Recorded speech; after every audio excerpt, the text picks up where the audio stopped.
And that's what I think gives it's better than The Exorcist. Because he's never very evil. You know what I mean? He's just a little boy. But everything around him. You know, that's what happens. You know? And the guy who filmed it was brilliant. Everything goes around the eyes. Everything centers around the eyes. When you watch the movie, look how he always focuses on the eyes. It's really very good. So the nanny who takes over for the first nanny who kills herself, it's always, she focuses on the eyes. Even in the dog that's their pet, he focuses on the eyes. It's really it's a psychological kind of thriller. It's not gross. Like I said, it's not like The Exorcist, which is very, very in your face about it. You know, all of the bed jumping and pea soup and head spin, you know, that just, ugh, you know, it's just very scary. But this, it's all very subtle, you know, and it's just, and I don't know, it's just my favorite movie, you know, as far as horror films go. My favorite movie is Star Trek II: The Wrath of Khan, but that's another story. Richard Donner. Well, yeah. 666. What is this? This is what's going to take some time. We're going to need another Bible study on just this number because this is such an infamous verse. It's what does it mean? Is it your social security number? Is it your credit card? You know, back in the day when what's his name, FDR came up with the social security number, people started thinking that this was 666 because it's marking everyone with a number. When credit cards started coming out, when debit cards started coming out, I remember this in the late 80s, and you could start swiping your card to buy gas. People said, oh my gosh, this is just like 666. Next thing you know, they're going to put it in your forehand, and you're going to just swipe it, and then that's going to be it. Oh, it's the mark of the beast. It's the end of the world. The radio chip.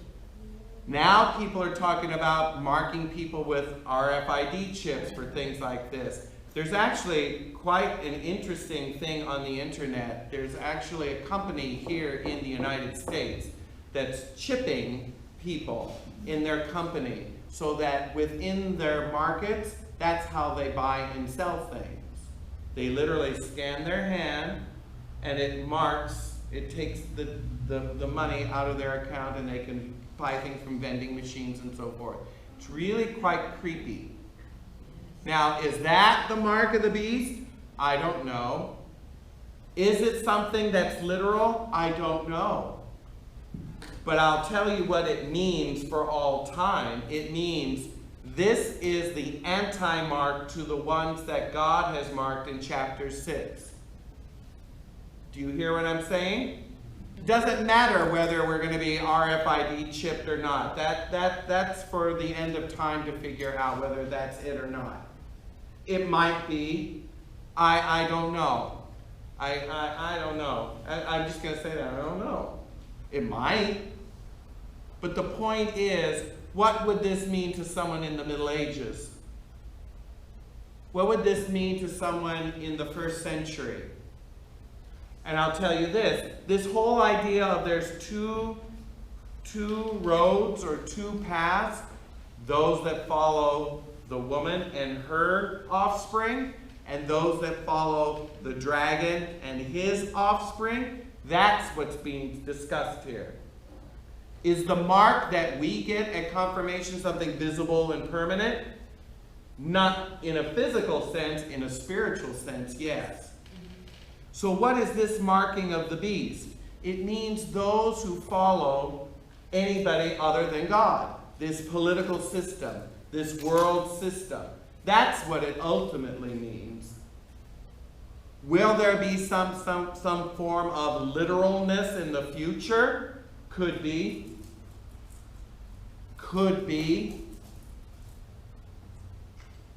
But I'm not banking on that. This is a general distinction between those whom God has marked, yes, and those that aren't.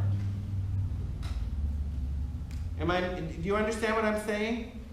So it's like, instead of endless speculations and YouTube videos about things like this that are very intriguing and provocative, I wouldn't start saying the sky is falling tomorrow. You hear what I mean? Okay? So just know that I find those very intriguing myself. But I also remember way back in the day, back in the 80s and early 90s, when biblical prophecy was very popular under Hal Lindsey and other evangelical Bible preachers. They had been talking about this happening back then, and it never did.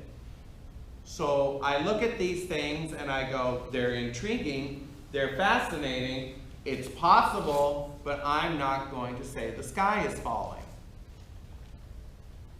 And even if it is true, what if it is true? Right? What if it is true? To those who believe, it could be true. It could Not be. everybody will buy into that. No. And I don't think secular people like the idea of being chipped like a can of corn on a store shelf. You know what I'm saying? I think that the idea of everyone going to get some sort of RFID chip implanted in them, I don't want anything like that into me.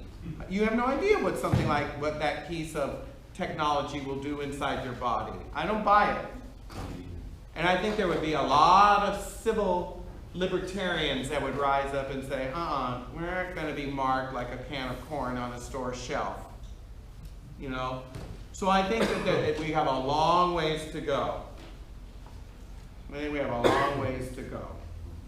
So again, no, the sky is not falling. And even if it was, what is our response? Jesus, I trust in you. Amen. I won't be done. That's it. I trust in you. State of grace. And you stay in your state of grace. And that's how you fight all of this. Next week, we'll get into more of the details of why 666 and not 2140 or 909 or something like that. Why 666 and what it means a little bit more.